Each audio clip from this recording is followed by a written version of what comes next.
my soul. God, get at you, boy. You try to vote God, fall back. I go hard on this lonely road, trying to make it home. Doing it by my lonesome, pissed off, lonesome. I see them long, hard times to come. Hello and welcome to London Real. My name is Brian Rose. With me is Mr. Nick Gabriel. And this week, today, Nick dragged in someone off the street. Who is with us today? This is one of the most interesting cats I know, Dave Proctor, also known as Dangerous David Proctor. Dangerous Dave. Yeah. Once killed a man for looking at him funny. That isn't true. Now, Nick, you have said this a few times before, that this is the most interesting cat, and it's a lot of pressure to be putting on That is people. a lot of pressure. But then again, Nick does bring in some pretty interesting cats. So I understand. Yeah. So tell me more about yourself, Dave.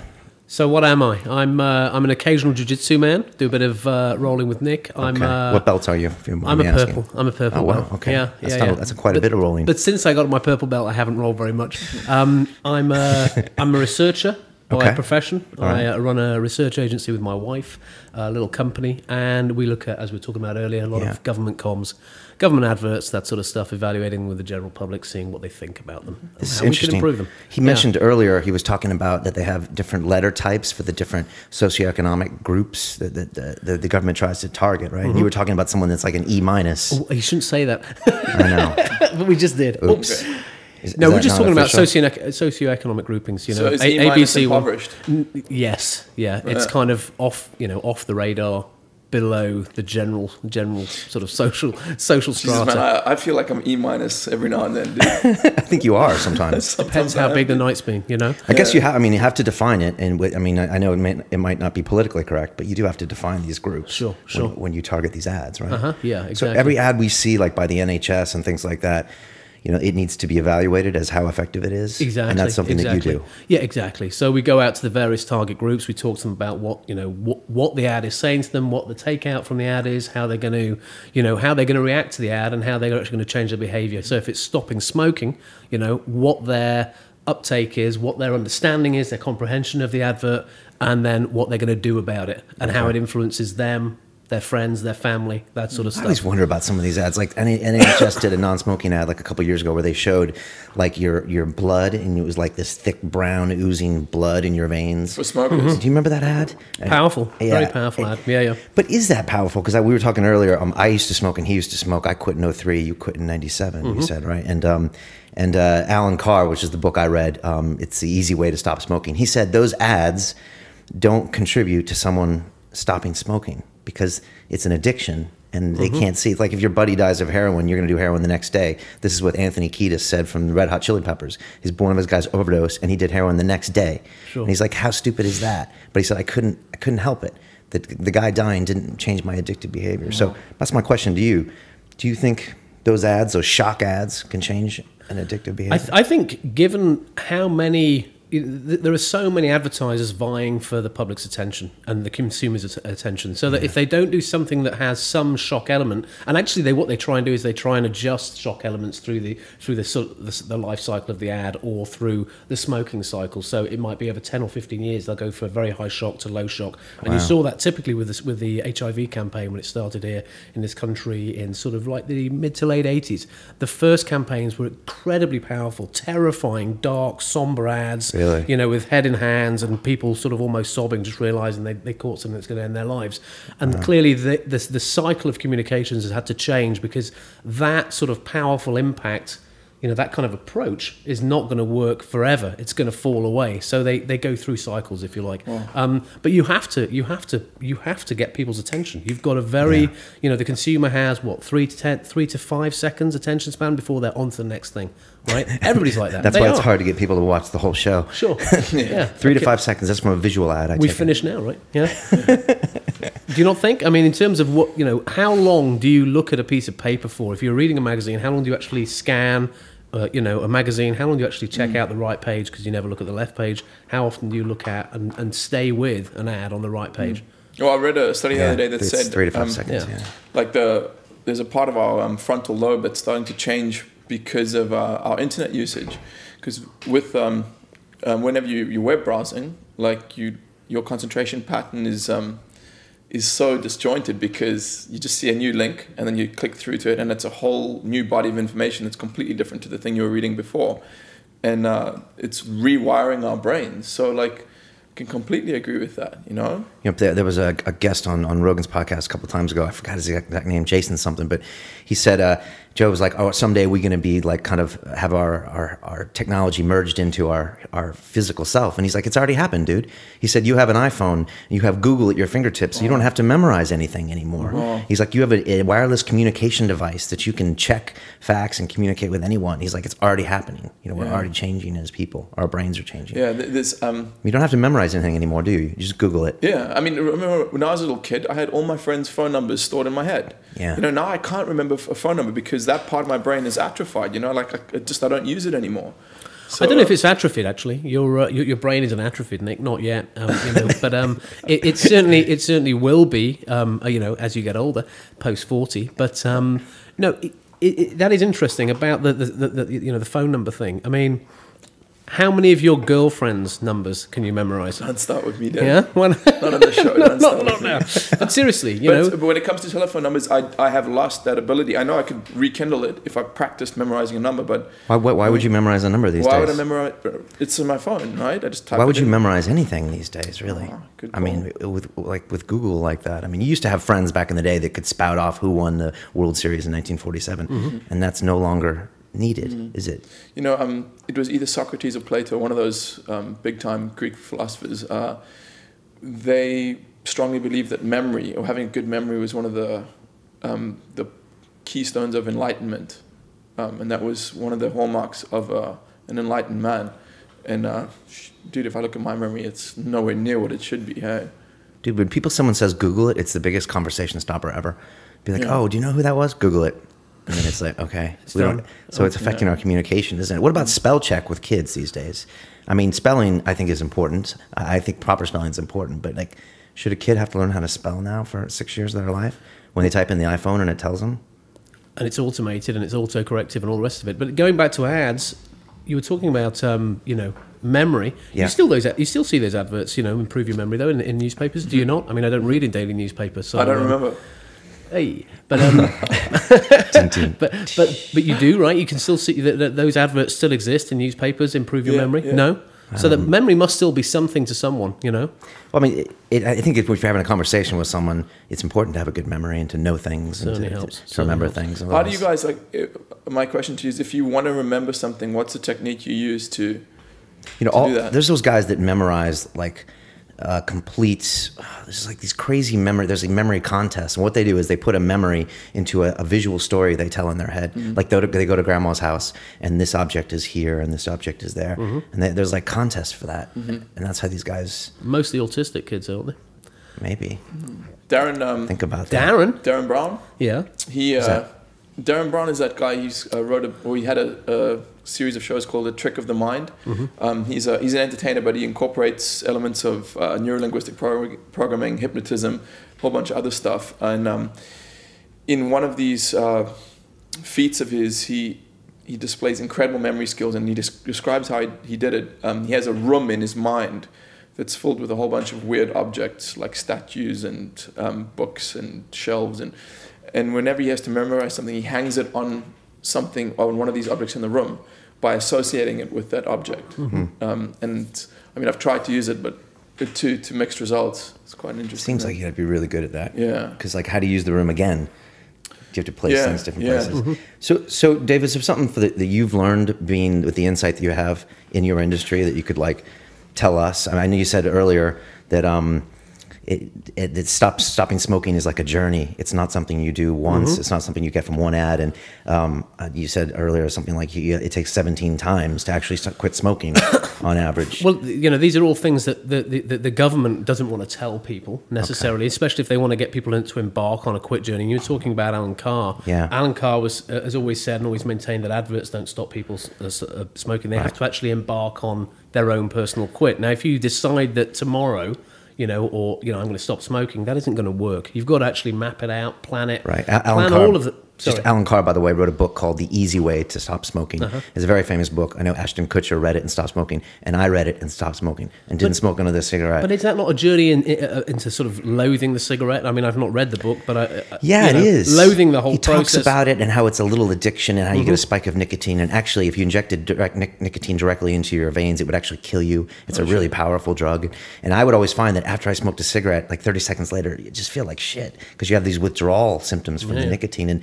And it got to where I looked at it like it was a little piece of crack almost. And as I read the book, I started looking at people huddled out in the freezing cold having their cigarette break. And I started looking at them as like pathetic beings. And he tells you, don't stop smoking while you're reading the book.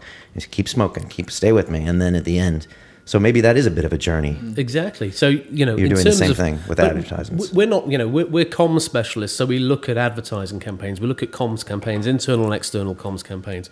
And, we're not sort of biological specialists. We're not health specialists. I don't know how you are physiologically addicted to nicotine, for example. I don't know how that works exactly. I know it's a very powerful drug, but I do know that in terms of communicating the potential to quit in yourself, you have to allow people to understand themselves and understand their own cycle. So, for example, if you're trying to stop smoking, you're not going to try and stop smoking when you go on holiday, for example, because you're trying to kick back and relax. You're going to avoid certain events. You want to avoid certain big Friday nights. You want to avoid certain birthday parties. So you want to find little windows where you can position things. And just to get that sort of, into your mind and into your being and into your mapping and your planning of your life and your quit attempt is very important. That's basically what we're talking to people about and what we're trying to bring into the communications, because when people arrive at that understanding about their own lives, then they're going to make a successful quit attempt.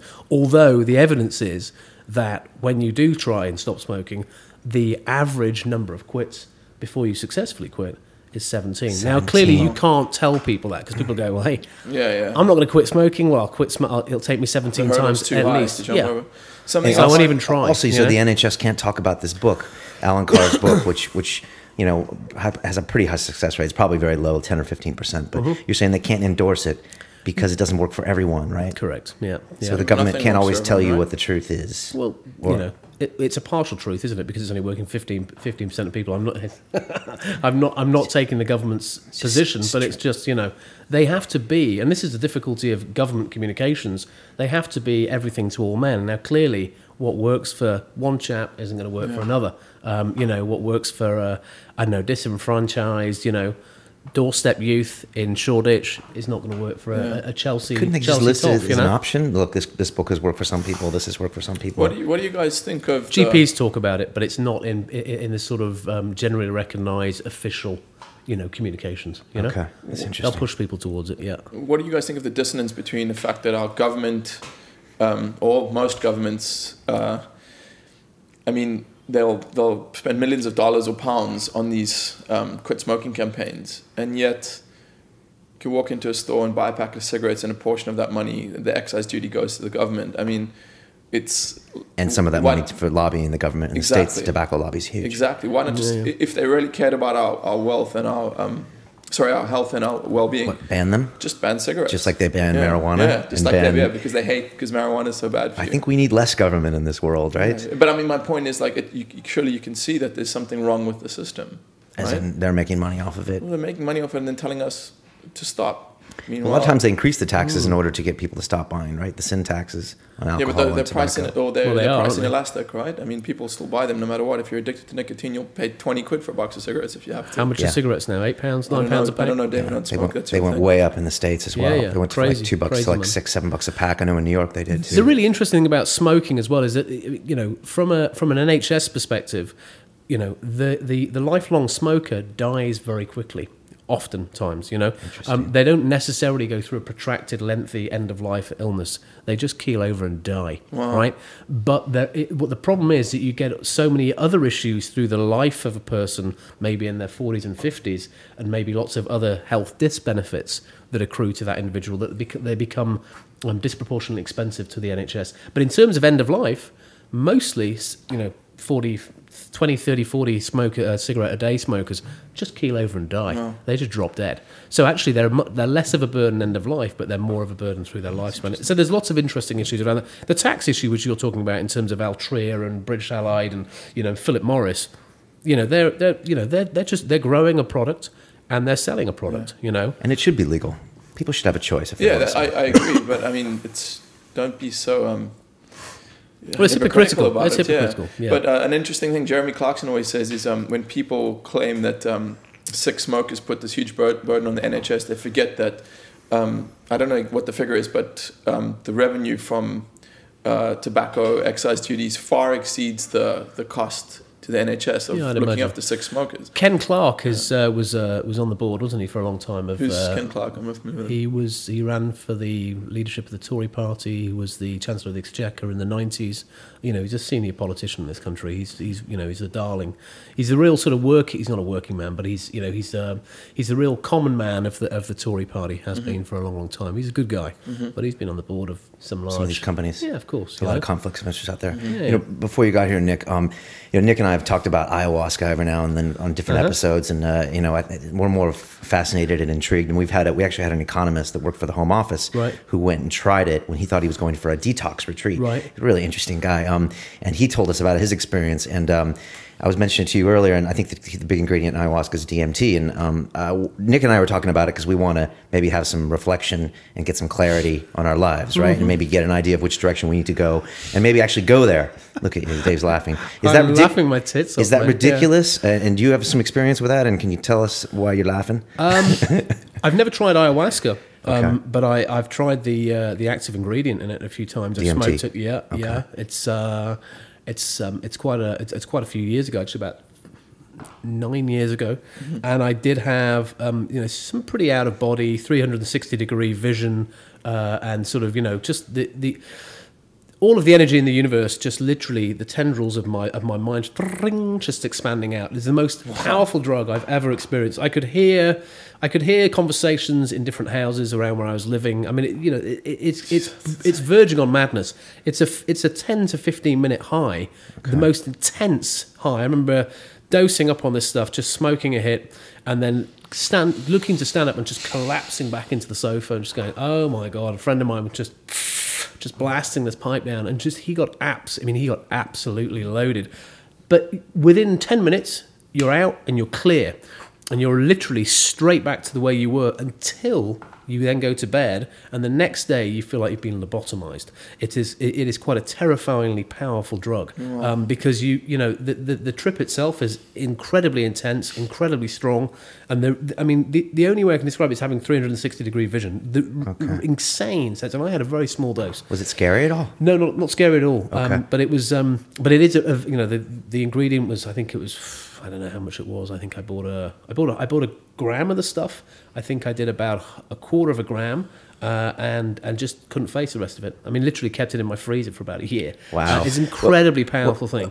Explain how it feels to be lobotomized the next day. Well, I mean, the next day I went to some sort of fag disco affair at the National Film Theatre. A great live performance. I can't remember what they were called. But I remember just sitting there, just literally, just sort of, just on edge. Quite frazzled, just really. So you weren't feeling good. I wasn't feeling bad, but I just literally felt like all the tendrils of mine had just been fried. I felt my brain had been slightly fried. I was like, slightly dozed or dazed. You weren't given any clarity or new perspectives in your life or anything like that. No, I wouldn't say that. I wouldn't. I mean, maybe I wasn't looking for it. I certainly went into the experience pretty heavily sedated, having smoked some marijuana. Dave, come on, you don't do that. I know. The shit happens. But in terms of other things that can open your mind, I think the most powerful thing that I've ever sort of consumed is peyote, and I've had that quite a few times. Yeah. A friend of mine got some chocolates made up. Her friends in Canada were chocolatiers, and they sent her 40 chocolates that they'd created. These lovely chocolates, beautiful. Wow. And he sent them over, and that was just one of the most remarkable. That was really, really. Dave, tell us more about it. What does peyote do to you? Well, peyote again. It's a cactus, isn't it? Yeah, I think so. So it's just a powerful hallucinogen. Okay. But it's very mind expanding. It's very the clarity of it. Is the active ingredient in peyote masculine, or am I confused? It may well be. Could be. Actually. Yeah. Could be. But that was, that was a very, very... The clarity of that experience and the clarity of the d.m.t. experience is remarkable. The incredible clarity of thought while you're loaded. Now, obviously, when you get loaded on certain things, you're dampened and you don't feel particularly sharp, or in cocaine you can feel quite sharp, but oftentimes during the end, coming towards the end of it, you might start to feel a bit damp and a bit sort of down, But with peyote, the clarity, and I'm talking a long-lasting clarity, sort of 6-7 hours of just feeling quite stimulated, but having an incredible sense of awareness and a great ability to converse and engage with other human beings. And I actually had some very odd experiences that day. I actually went out with Jim that day. Well, there's a couple of occasions, but the one particular day we went to Lord's, the cricket ground, and just dosed up and watched England play Pakistan. Although we didn't actually watch any cricket then, we just sort of ran around and just had conversations. So Dave, but you could interact with people and you weren't freaking out. Absolutely, you couldn't have done that same thing on, say, mushrooms. You think so? No, I said you couldn't have probably gone to such a big group event with people and all that stuff happening.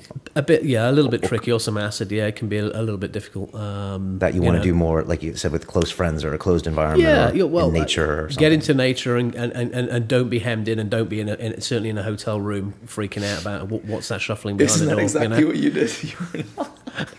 That's exactly what you did. He was in a hotel room. It's just a hilarious story, man. You were in nature when you were in California. Yeah, it was so good. It was good. Yeah. Actually, no, I'm lying. It was actually a bad trip, but only because of my ego. There were things that were eliminated, which I didn't dig. But Dave, I have a question for you. So the reason Brian and I are always going on about this ayahuasca thing, we had an in-depth conversation about it last week, is, do you know, if you look at, it's impossible to look at your life subjectively. Objectively, because it's your life, Hence the definition of being subjective. Exactly. And for me, there's another expression, which is you cannot solve a problem with the same level of thinking that created the problem. And the issues in my life that I'm trying to work with, I realize that using the limits of my consciousness is stupid, because that's what created these problems in the first place. So we're looking for some kind of compound, which we think might be ayahuasca, that will give us this new perspective and clarity on these issues. What would you recommend?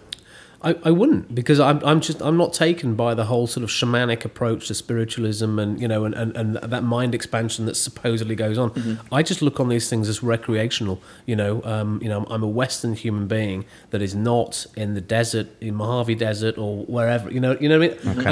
I just don't buy it. I don't buy that sort of stuff. I use anything like that with a strictly recreational purpose. I've talked to you about this before, Nicholas, and I don't think that actually for you or for anybody necessarily, I'm not saying it can't work, but I just don't think, if you want to look into yourself, the best way to look into yourself is just to be incredibly clean and incredibly pure. Play with diet, play with various things that you can, the supplements that you can take. But in terms of using something that, if you think about it, you use ayahuasca, use peyote, oftentimes you vomit, you can vomit very powerfully. And that can be quite a purging process, but actually it's quite a physically uncomfortable process. Yeah.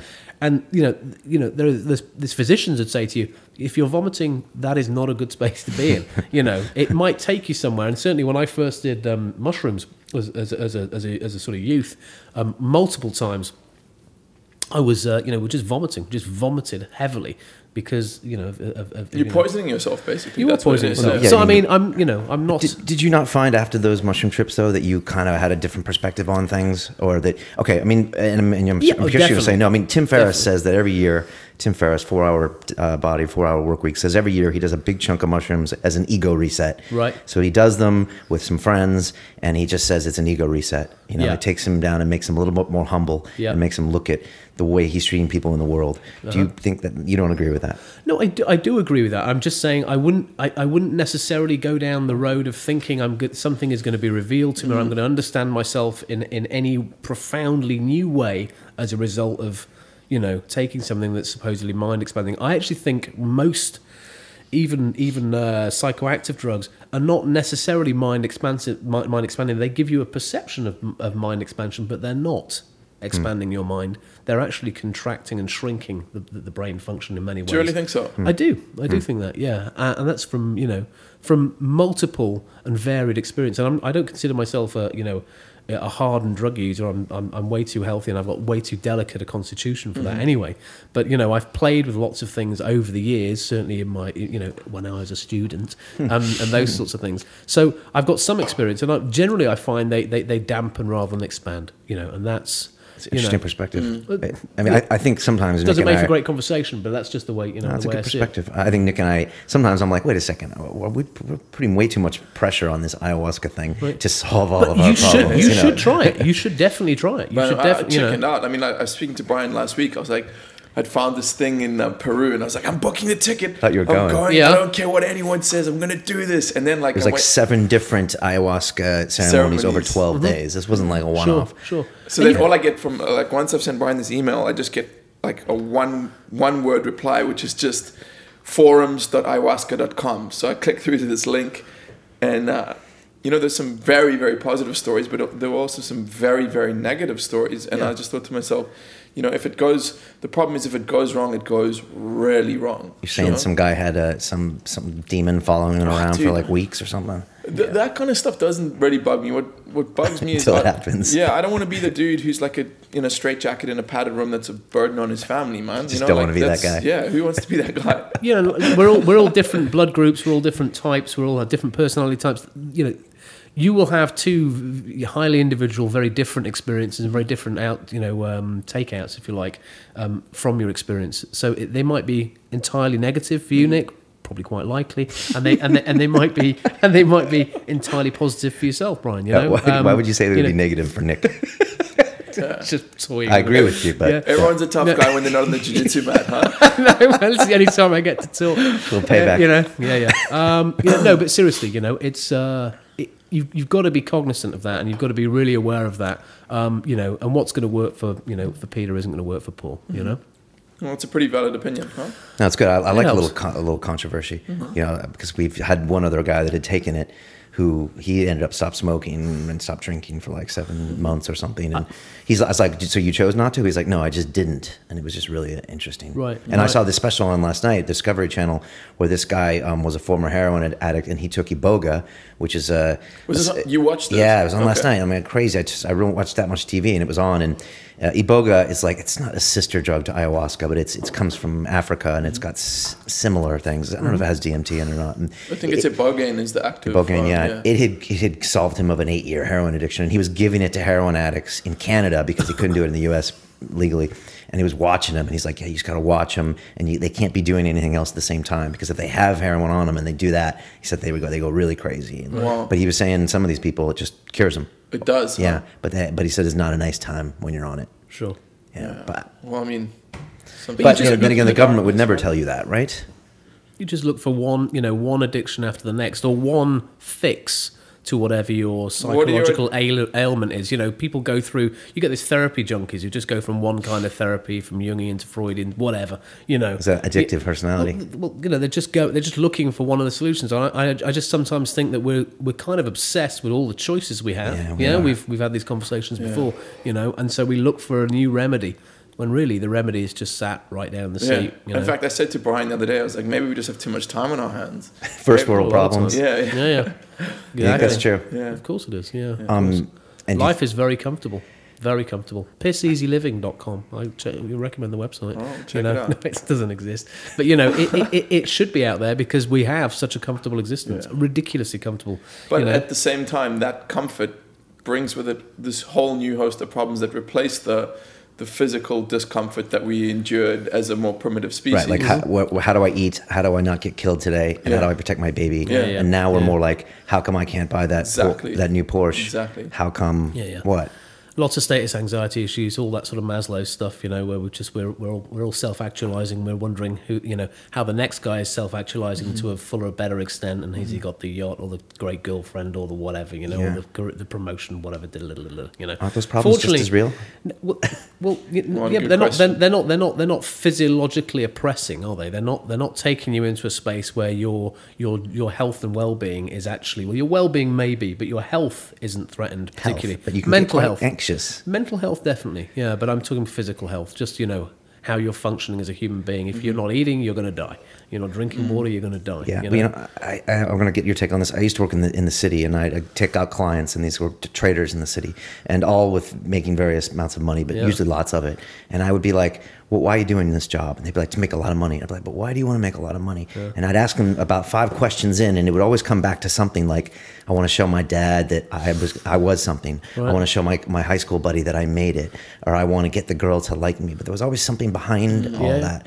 And I just want to know, well, what you think of that, and what you think of, like you said, we have all these choices, and but nothing is hurting us physiologically. Yeah, but I find it amazing that that we're talking about self-examination, and we're talking about understanding personal motivations, and yet you can have those conversations with people who are pretty intelligent, pretty on it, pretty with it, capable young men often in your old profession, and yet they can't really answer the question themselves, or they get the question and the issues behind it become very quickly clouded and occluded from what they actually understand about themselves.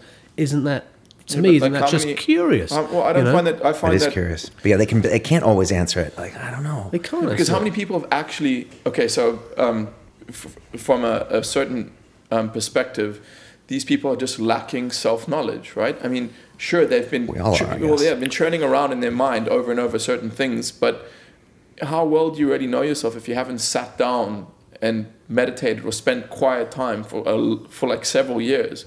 Just getting to understand what's real about you without the distraction of the computer or the TV or the music or girlfriend or the city. Like, how many people have done that? Do you think meditation's the way to do that? I don't think it's, for me, it's definitely been the way. Like, there's no doubt about it. But what do you think about that, Dave?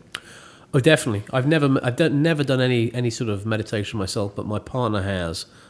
She swears by it. She, it's a very, but she's way cooler than him. She's way cooler. Yeah, cooler than Dave. Yeah, she's very articulate, very, very, very good looking. But she's no, but the thing that I find interesting is that a lot of people who are into meditation are often extremely raggy, irritable individuals when they're not in their sort of in their meditation space. That's interesting. Yeah. And isn't that again? That's a very, it's a paradox. It's a curiosity to me that people can be so focus and understanding of how to find, or meet a state of a mantra of sorts, or a state of calm, inner calm, and yet their outward being is usually quite dishevelled. Really, you think so? I've seen a lot. Well, I've certainly had experience of that. And being almost in a state of disquiet when they're not meditating. So I wonder about meditating in terms of its longer term. I mean, I think it's very there is an excellence to finding 10 minutes of space for yourself a day, and if that 10 minutes for me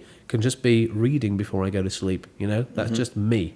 Yeah. Nobody else, just reading and disappearing into somebody else's world or whatever, but just not getting too focused. I don't know. Maybe I'm not examining myself as much as I should. And you need to take a long hard look at yourself. No, I don't, because I've spent years on the couch, and it, and to be honest with you, I just found it circular, and looking back in at myself, and lots of questions about my mother and my father and my relationship with my family. I was like, well, fuck. It made you poor and made the therapist richer. Well, Yeah. So you don't think it helped, really?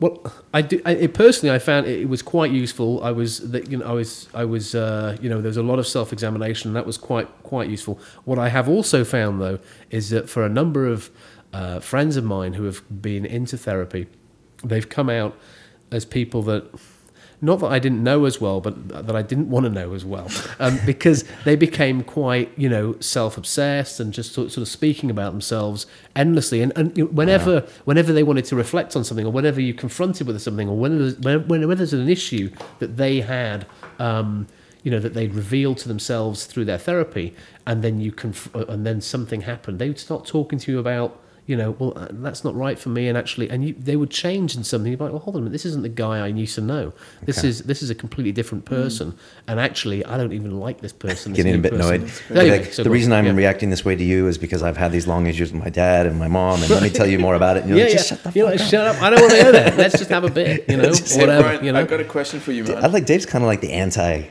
He's kind of like the anti guy. He can be that guy because he spent so many years like searching for stuff, and he's got a lot of the answers already, right? Okay. I haven't got any of the answers. Yeah. No. That's something an enlightened guy would say. They say that those who know don't talk, and those who talk don't know. Yeah, exactly right.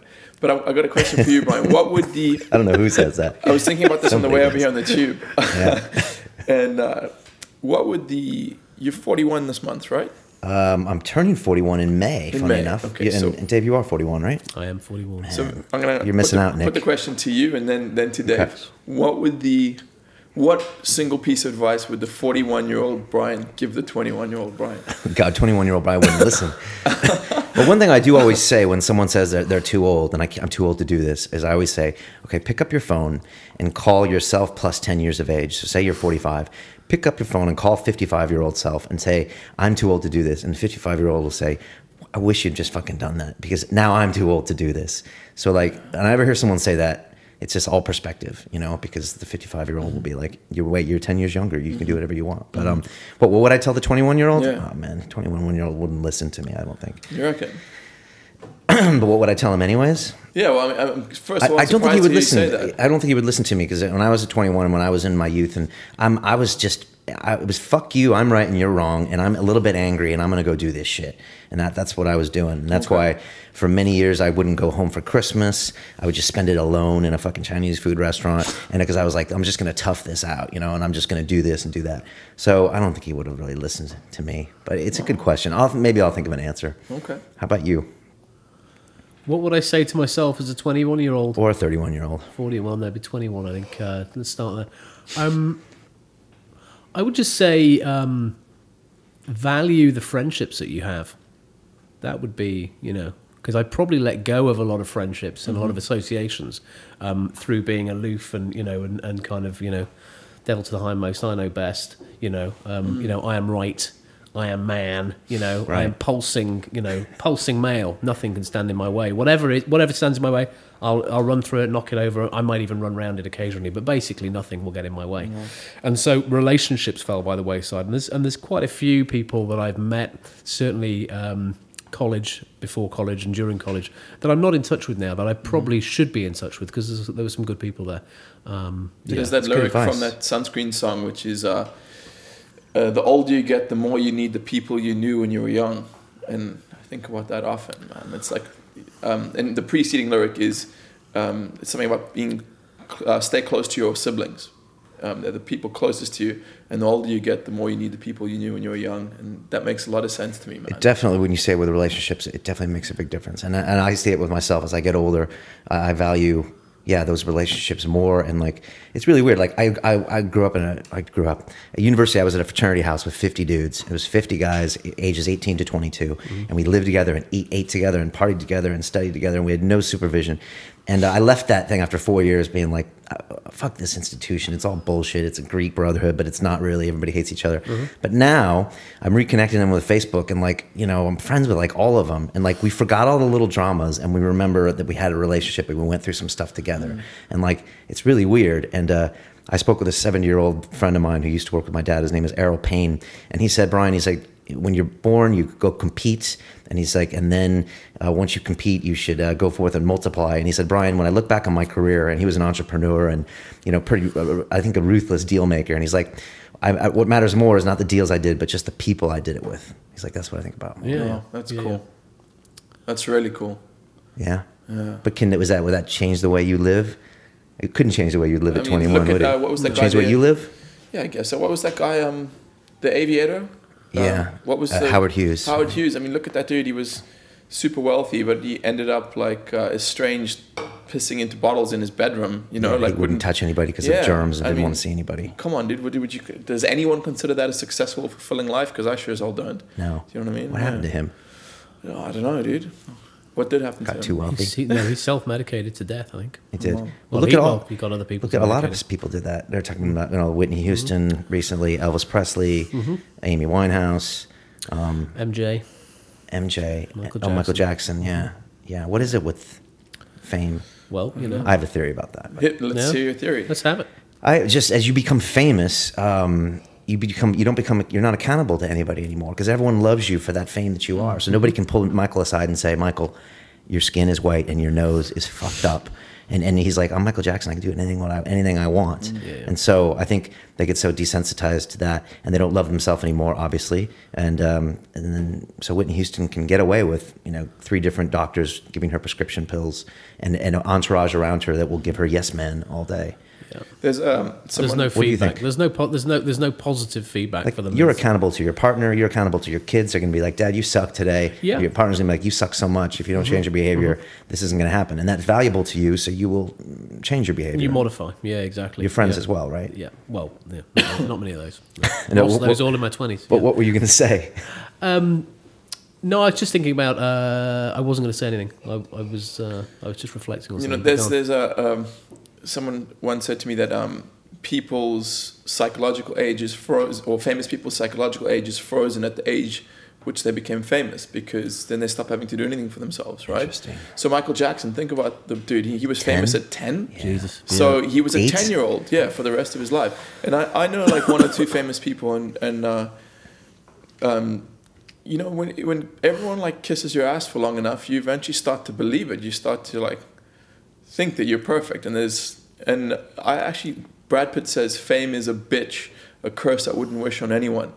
And the more I think about it, the more I'm starting to think that there might be something to that, right? Maybe he needs to take some mushrooms with Tim Ferriss. Do Yeah. an ego reset. Yeah, right. I think he Ego actually, reset. I like that. You like I that like that concept? a lot. Yeah, it's a great concept. But you don't believe it's possible. No, through no, I think no, psilocybin I mushrooms. You would need a huge reset button for that ego, Dave. Exactly. No, I think you know an annual journey of some sort, but it doesn't have to be something that's psychoactive. It can just be Could you be know, my knee on your chest. It could be that can be a weekly thing, but it could be it could be that walk in the hills. You know, it can be the Lake District. It can be anywhere. It's a reset. You know, But that's a relaxation. Will that necessarily reset your ego?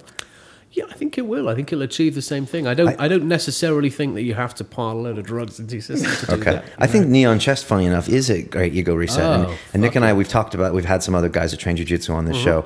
And if anybody's sick of us talking jiu-jitsu, well, fuck off. But I mean, if you've had your Nick's knee in your chest and you've been tapped out by a guy on the mat over and over again, there's a certain part of your ego that has to just be like, okay, I'm not that great, even if I drive a great car and I kick ass in the city or in some other lesson profession. in humility. It's a fantastic Very lesson in much so. humility. I remember when I went through some. That's why all jiu-jitsu guys are cool. Yeah, exactly. I went through this thing a few years ago, and I was really struggling with something, and I mean, I'm not a great boxer, and I did a couple of rounds sparring with this guy who was a really pretty good boxer, and he just kicked the shit out of me, bro. Like, he was like snapping my head back with the jab over and over again. London Shoot Fight, right? No, some other dude. guy, okay. And you know, afterwards, fuck, I had a headache for 2 or 3 days, but goddamn, it was cathartic, man. It was great. To get that beat down. Yeah, it was good. I really enjoyed it.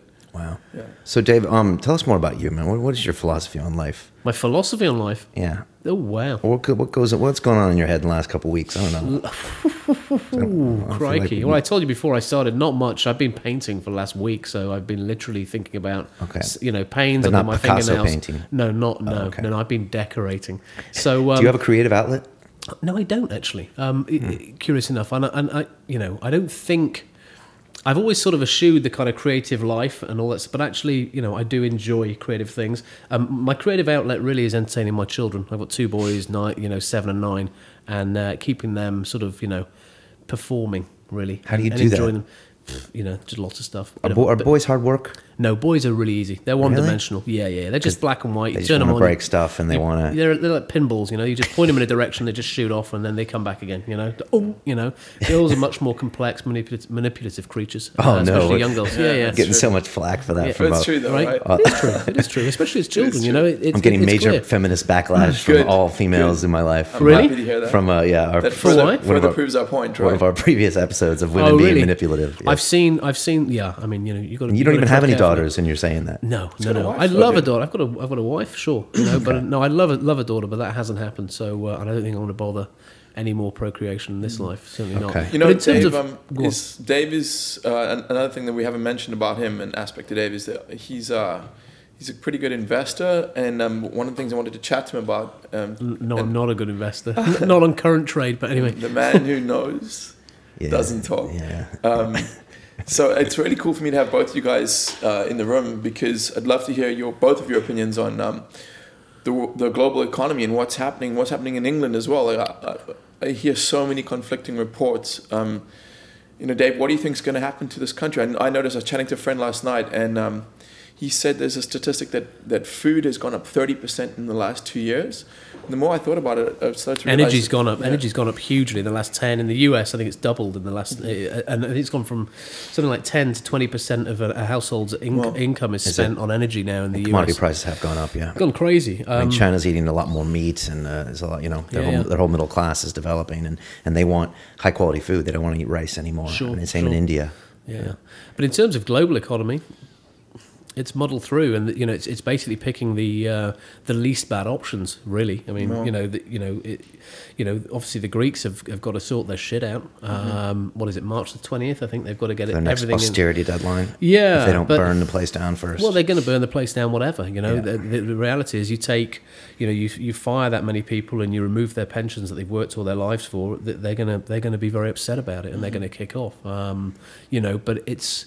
I'm more interested in terms of the politics of the kind of the sort of Bourbon Renaissance in Europe, where you've got the French and the Germans clearly, looking to pull all the strings and completely run the show. And I'm not. I'm really sort of pro Europe.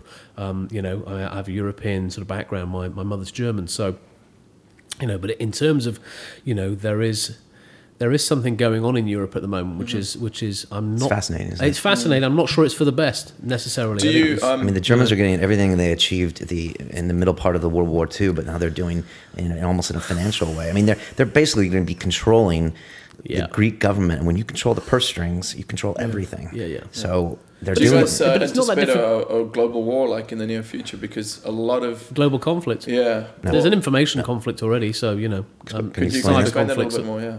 Well, explain cyber conflicts. Well, there's just there's so much going on in terms of cyber warfare that we're not cognizant of. Could you give us some examples of what that refers to?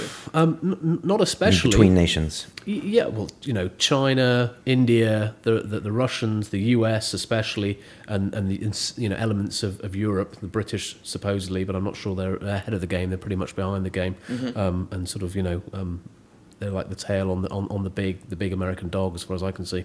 But they always will be to a certain extent. In terms of there's so much sort of espionage in terms of trade secrets, in terms of patent law. There's so much going on in China, which is basically tantamount to sort of IP piracy. And those are where the wars will take place, because really, traditional conflict as we know it, men with guns, that is a thing of the past, and you look at what's happening in terms of conflict these days with drones.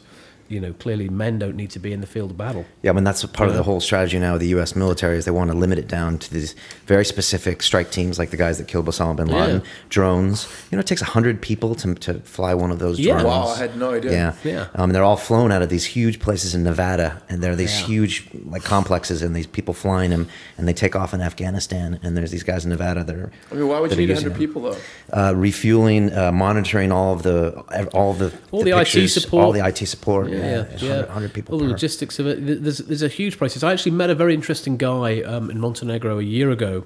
I won't say his name, but his father's big in the music industry, and he's been working for the American military for about 11 years. 9 or 10 years rather, and he was doing a PhD at Harvard.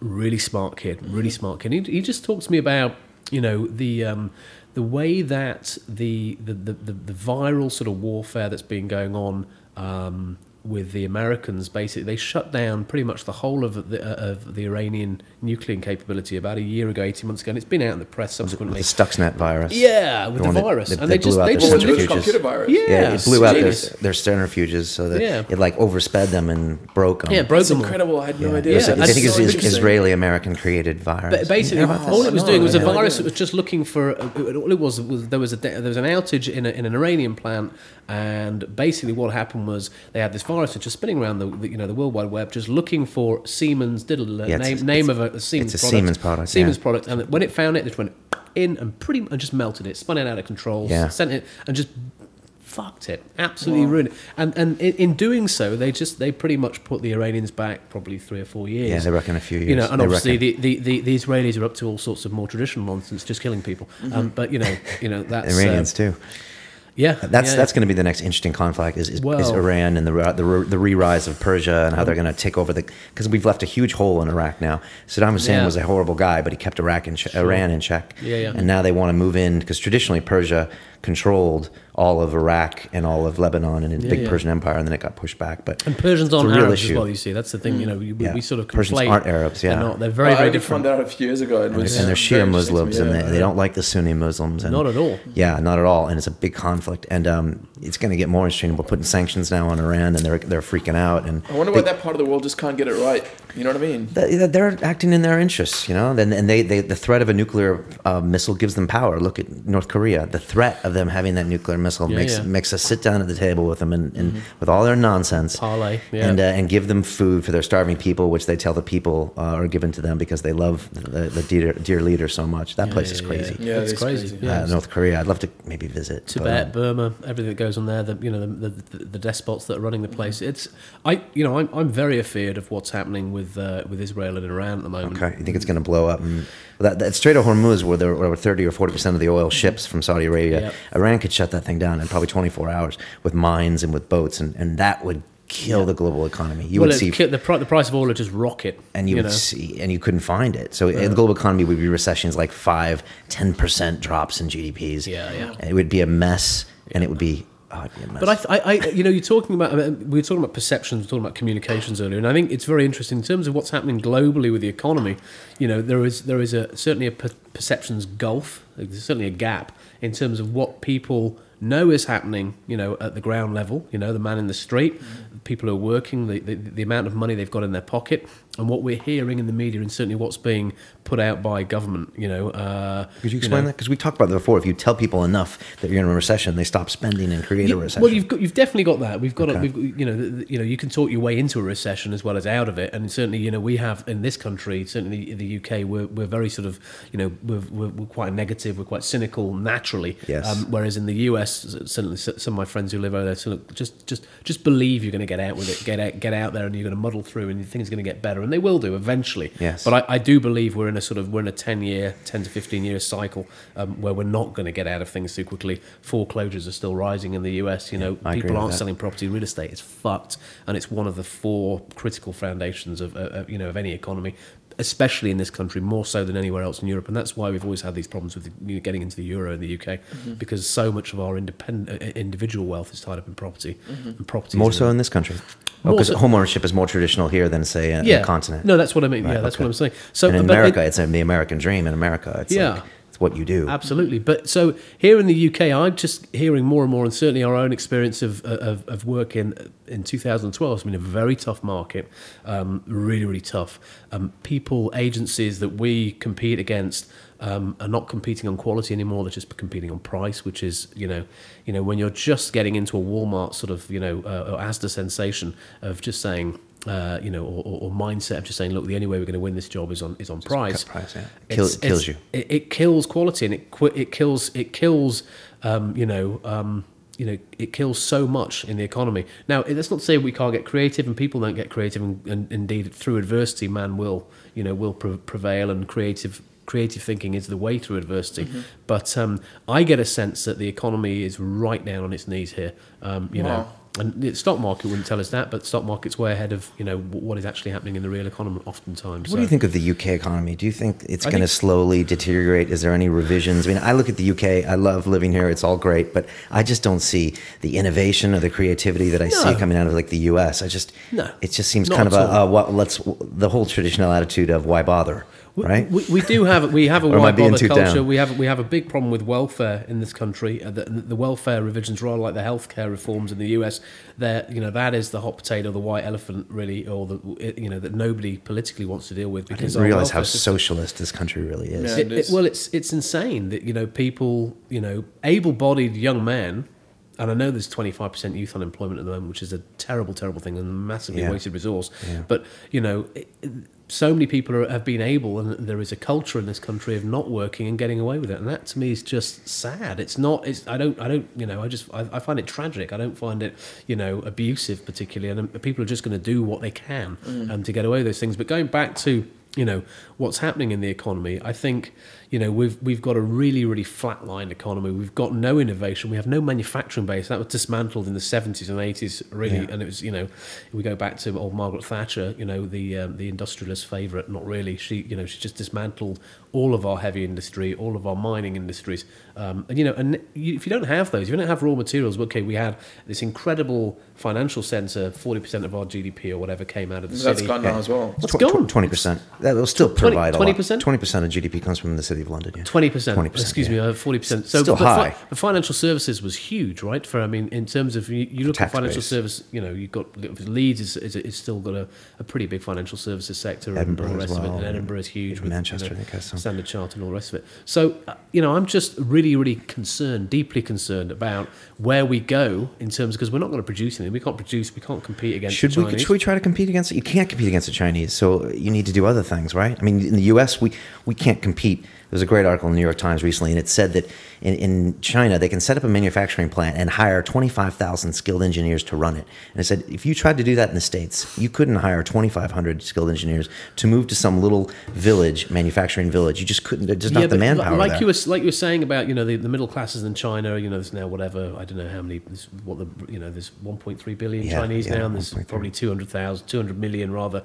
middle classes or whatever. Yeah. Like they're getting sort of choosy about their diet, not wanting to just eat rice anymore and all the rest of it. They're going to get very choosy as time goes by, and probably much quicker than you anticipate in terms what they're of willing to work how for. they're engineered to do things as individuals, you know. And you look, I mean, you know, you look at what goes on in terms of social control from the Communist Party. It's quite dark, and that will come to an end, I think, quite rapidly. It will. You know, and it'll fall by the wayside. You know, whether it's through there'll be civil war in China. Well, you know, whether it's through There's a big class difference in China with all the money's on the coasts, and there's just then the Communist Party keeps it in check. But there's a huge class difference, and it's sooner or later the people are going to, I think, and that's going to be horrible for the rest of us. I got to just talk about our promoter really quick here, and we're actually running out of time. If that's what time is it, by the way? You can believe that. So it's time for you to go, Dave. It's 3:40. I gotta go. Okay. I want to thank Onnit.com, which are the makers of Alpha Brain, which Dave has just had some. It's a cognitive enhancer, a nootropic. Look that up on Google if you want. And listening to him speak, you can see it was working, right? Jesus. You know what? I was just about to endorse that product because I came here. I had a bit of a night last night. Played cards. I smoked a little bit, a bit of reefer, and I drank a few shots of whiskey. And I felt pretty blunt this morning. And I have to say, I came and sat down, had a nice coffee. Thank you very much for that. Welcome. But I did have two of those about 15 minutes before we started, and I feel sparky. Yeah, Rogan says they're good for hangovers. Very good, man. And for lack Definitely. of sleep. I'm coming round. Yeah, I'm liking the Alpha Brain a lot. Also, Shroom Tech, which has a cordyceps mushrooms. I am giving thumbs up on this for my kettlebell routine. Anything hard, cardio, anaerobic stuff, I give it the thumbs up. We're going to give Dave some so he can try it. He's not sure. And anyways, if you go to onnit.com and type in London Real, you'll get 10% off these products. Check them out. It makes the podcast happen. Yeah. And review us in iTunes as well. Oh yeah, if you can click on our iTunes link and give us a review, it just brings us up the ranks for the thousands of audio downloads that we've had. But Dave, we only got about a minute, 2 left. Do you have any parting thoughts for us? No. I'm sorry, I don't play ball like that. Yeah, free thinking is great, but no, off the cuff, no, I don't. It's been a pleasure being here. No, it's been really a lot of fun, man. We could easily do another hour, but you have to go. I do. Is as they used to say in the LA gangs in 1985, can't stop, won't stop. It's about the journey. And it's about the journey. All right, thanks, guys. Thanks, guys. Cheers. Right, bye.